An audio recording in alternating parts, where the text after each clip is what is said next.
Kita bersatu dalam doa. Allah Bapa yang bertata dalam kerajaan surga, kami berterima kasih Tuhan serta mengucap syukur atas berkat serta kasih setia yang bersumber daripada-Mu. Pada saat ini Tuhan, kami dapat bangun dari tempat tidur kami untuk juga dapat melakukan berbagai aktivitas kami. Tuhan, kiranya apa yang telah kami rencanakan untuk kami lakukan pada hari ini dapat berjalan dengan baik dan juga dapat berjalan sesuai dengan kehendak-Mu. Tuhan, sebentar kami juga akan mendengarkan firman yang bersumber daripada-Mu.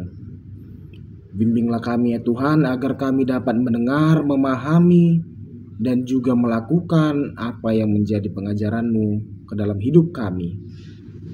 Inilah doa dan permohonan kami ya Tuhan, kami serahkan seluruhnya kepada-Mu. Di dalam nama anak-Mu Tuhan Yesus Kristus, kami berdoa dan mengucap syukur kepada-Mu. Amin. Shalom, selamat pagi bagi kita semua, Bapak, Ibu, dan juga kaum muda yang sedang menonton renungan harian kita pada hari ini. Hari ini kita disuguhkan dan diharapkan untuk dapat merenung, merefleksikan diri melalui firman Tuhan yang bersumber dari Injil Yohanes pasal 16 ayatnya yang ke-22. Saya akan membacakannya bagi kita semua. Dihamu penuaing dok ni roha, alai idauk kudo hamu muse, gabelas maroha muda disi, jaladang buaton sian hamu halalas ni rohamu nai.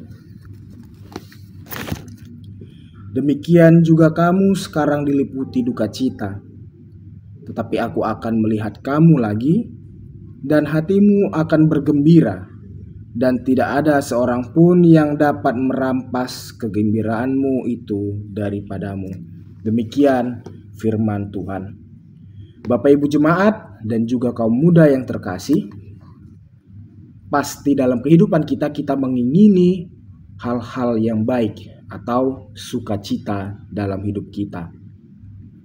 Kita mengingini kebahagiaan, rasa senang, dan juga hal yang terjadi adalah hal-hal yang sesuai dengan kehidupan atau keinginan kita. Kita juga pasti ingin hidup tanpa kekurangan apapun. Tetapi pada faktanya, pada realitanya kehidupan yang kita jalani tidak akan pernah juga terlepas dengan yang namanya duka cita. Ketika ada sukacita, maka pasti akan ada duka cita. Dan duka cita adalah hal yang tidak bisa kita hindari dalam kehidupan kita. Tetapi ketika duka cita hadir dalam hidup kita, itu tidak selalu hal yang negatif. Duka cita juga bisa kita maknai sebagai sesuatu hal yang positif. Duka cita bukanlah akhir dari kehidupan, tetapi bagaimana melalui rasa duka tersebut kita dapat menghadirkan rasa suka di kemudian hari. Mungkin bukan saat ini, tetapi akan ada saatnya suka itu datang untuk menggantikan duka itu sendiri. Kalau ada kata pepatah mengatakan, berakit-rakit ke hulu, berenang-renang kemudian, bersakit-sakit dahulu, bersenang-senang kemudian. Dan melalui ayat renungan kita pada hari ini, Yohanes 16 ayat 22, ingin mengatakan hal yang sama. Bagaimana duka bukanlah akhir, tapi akan ada suka yang menyelimuti, yang menggantikan duka tersebut. Bahkan Yesus sendiri pun pernah mengalami hal duka. Ketika ia disalib, ketika ia akan disalib, ia ketakutan, ia menderita, ia kesakitan. Bahkan ia berputus asa. Ia juga mengalami penderitaan. Bagaimana duka cita hadir dalam diri Yesus. Begitupun juga para pengikutnya pada saat itu yang putus asa, yang bersedih, yang menderita ketika melihat Yesus sedang disalibkan. Namun pada akhirnya Yesus kemudian membuktikan bahwa ialah Mesias, ialah penyelamat dengan memberikan sukacita yang abadi bagi seluruh yang mau mengikutnya.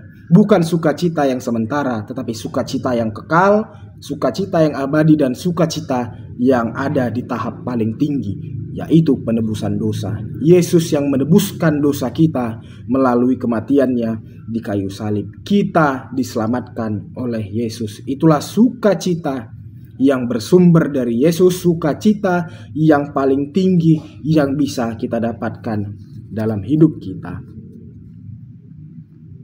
Kemudian bagaimana kita dapat merenungkannya dalam hidup kita, Bapak Ibu jemaat dan juga kaum muda sekalian? Dalam penderitaan yang kita alami, dalam hal sulit yang kita alami, baik itu hal dalam ekonomi, pendidikan, stres, dan lain sebagainya, apakah kita masih percaya akan ada sukacita di kemudian hari? Tuhan tidak pernah menjanjikan hidup yang mulus bagi pengikutnya. Tuhan tidak pernah berkata bahwa kita akan bahagia terus tanpa mengalami suatu apapun. Kita pasti mengalami yang namanya jalan berbatu, jalan yang rusak. Dalam artian kita pasti akan pernah merasakan duka cita ataupun tantangan dalam hidup kita. Tetapi satu hal yang juga pasti, dalam setiap hal yang kita lalui, Tuhan pasti ada bersama-sama dengan kita. Seberat apapun beban kita, sebesar apapun batu di hadapan kita dalam kehidupan kita, Tuhan akan ada bersama dengan kita untuk dapat membantu, menopang kita dalam kehidupan, sehingga pada akhirnya kita akan mendapatkan sukacita yang bersumber dari Tuhan tersebut. Jangan berputus asa. Badai pasti berlalu dan sukacita pasti akan diberikan bagi kita yang mau mengikut Dia. Amin. Kasih karunia dari Tuhan Yesus Kristus serta kasih setia Allah Bapa dan persekutuan Roh Kudus memberkati dan menyertai kamu sekalian hari ini, esok, dan sampai selama-lamanya. Amin.